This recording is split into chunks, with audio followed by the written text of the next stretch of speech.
Dan kita langsung bergabung bersama dengan Mercy Wijaya di studio Bursa Efek Indonesia. Mercy, bagaimana setelah perdagangan saham perdana Bursa Efek Indonesia tahun 2023 resmi dibuka oleh Presiden Joko Widodo? Bagaimana kondisi indeks dan seperti apa proyeksi indeks di awal tahun? Mercy.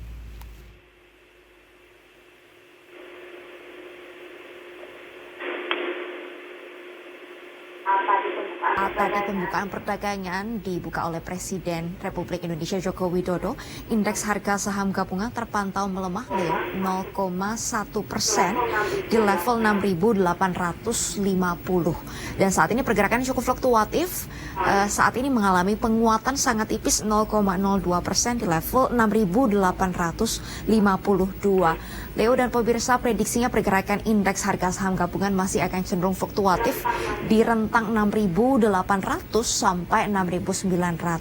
Sementara untuk pergerakan indeks sepanjang tahun 2023 ini, analis masih optimis bahwa indeks harga saham gabungan masih mampu tumbuh 10%, yang artinya bisa menuju ke level 7.500. Namun meskipun ada optimisme, tetap perlu waspada melihat banyaknya kondisi ekonomi yang ditunggu oleh pelaku pasar, diantaranya bagaimana kondisi inflasi di tahun 2023 dan juga kebijakan dari berbagai bank sentral di tahun ini, serta tensi geopolitik apakah ini masih akan terus berlanjut di tahun 2023 yang akan mempengaruhi harga komoditas dan juga akan berpengaruh pada inflasi di banyak negara. Leo dan pemirsa, kalau kita melihat kinerja IHSG di sepanjang tahun 2022 kemarin, ini berhasil mencatatkan pertumbuhan positif 4%, tepatnya 4,09%. Dan memang tadi juga dikatakan oleh Ketua Dewan Komisioner OJK, Mahendra Siregar, dan juga Bu Sri Mulyani, Menteri Keuangan Republik Indonesia, serta Presiden Joko Widodo, bahwa pertumbuhan pada indeks harga saham gabungan ini menjadi satu optimisme bagi Indonesia, melihat pergerakan indeks global lainnya yang cenderung melemah. Kami mencatat bahwa indeks Nikkei Jepang sepanjang tahun 2022 kemarin ini melemah sampai 10,9%, Leo dan pemirsa. Indeks Hang Seng Hong Kong juga turun 14% sepanjang tahun 2022 kemarin, sementara yang turun cukup tajam pada tahun 2022 kemarin adalah indeks Nasdaq Composite di Amerika Serikat yang anjlok 33,8% karena pelemahan pada saham-saham sektor teknologi. Meski demikian, kita melihat bahwa indeks harga saham gabungan masih tumbuh positif 4,09% dan juga aktivitas perdagangan ini mengalami peningkatan. Di antaranya ada kapitalisasi pasar yang sempat menyentuh level tertingginya di 9.500 triliun dan juga jumlah investor yang meningkat 37% di pasar modal menjadi 10,3 juta investor. Yang mana Presiden Joko Widodo tadi juga mengaku bangga karena 55% investor pasar modal adalah investor di bawah umur 30 tahun, sehingga melihat prospek dari pasar modal ini masih positif di tahun-tahun mendatang.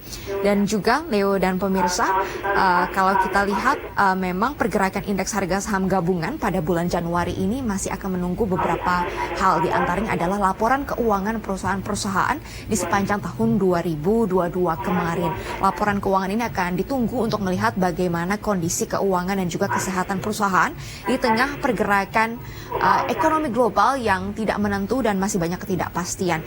Dan dikatakan juga pada tahun 2023 ini masih penuh dengan tantangan, baik itu ekonomi global maupun ekonomi Indonesia. Namun Presiden Joko Widodo berharap bahwa di tahun 2023 ini pertumbuhan ekonomi masih bisa di atas 5%. Yang mana sebelumnya banyak yang memprediksi pertumbuhan ekonomi Indonesia tahun 2023 di antara 4,5 sampai 5,3%. Namun Presiden Joko Widodo memastikan bahwa pertumbuhan ekonomi Indonesia tahun 2022 pasti sudah berada di atas 5%, dan ini akan menjadi pantauan dari pelaku pasar dan akan melihat berbagai indikator lainnya untuk melihat kesehatan ekonomi dan juga menumbuhkan confident investasi di pasar modal Indonesia.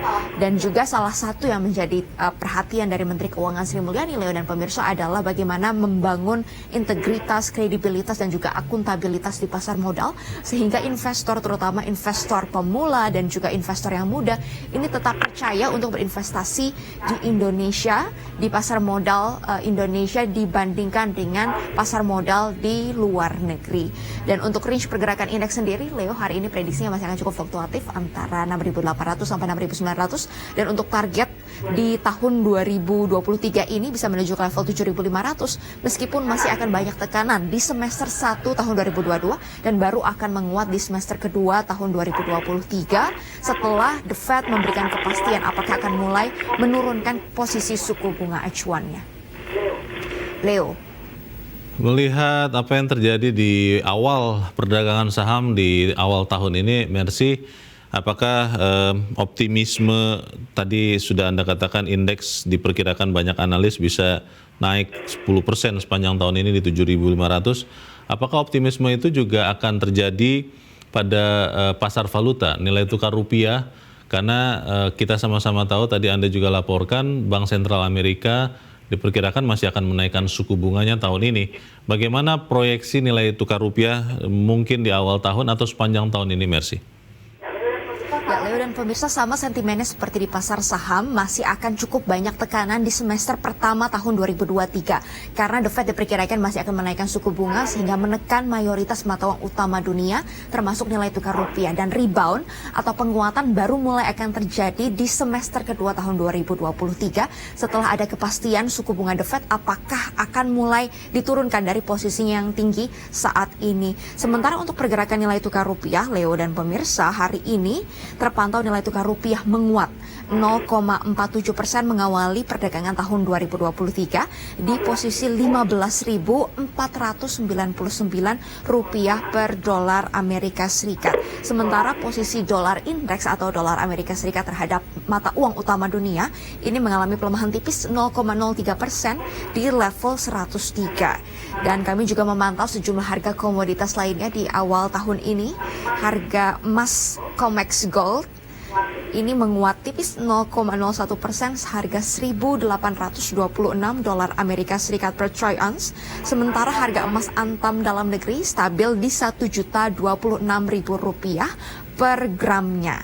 Nah, di tahun ini juga diprediksi pergerakan harga emas ini akan cukup diminati oleh para investor. Harganya akan cenderung meningkat di tengah ketidakpastian, dan di awal tahun ini juga diprediksi beberapa negara di kawasan Eropa, di kawasan Amerika Serikat ini akan mengalami pergerakan ekonomi yang mungkin pergerakannya cenderung melemah, sehingga ini menjadi favorit investor untuk berinvestasi di instrumen yang aman, diantaranya adalah emas. Sementara untuk pergerakan harga minyak ini masih dalam posisi di akhir tahun kemarin tanggal 30 Desember 2022 ini mengalami penguatan lebih dari 2%. Di antaranya minyak WTI naik 2,37% seharga 80 dolar Amerika Serikat per barel, dan minyak jenis Brent juga akan menguat 2,9% seharga 85 dolar Amerika Serikat per barel. Harga minyak sendiri ini juga masih akan menunggu bagaimana rencana dari Rusia untuk menghentikan penjualan minyak ke negara-negara yang mengenakan sanksi, terutama kepada negara G7 dan juga negara rekanannya yang menerapkan sanksi atau pembatasan harga kepada minyak Rusia, sehingga akan dilihat bagaimana implementasinya tanggal 1 Februari mendatang dan akan mempengaruhi pergerakan harga minyak mentah dunia. Demikian Leo, laporan kami dari Studio Bursa Efek Indonesia. Kembali ke Anda di studio. Baik, Mercy Wijaya melaporkan langsung dari Studio Bursa Efek Indonesia.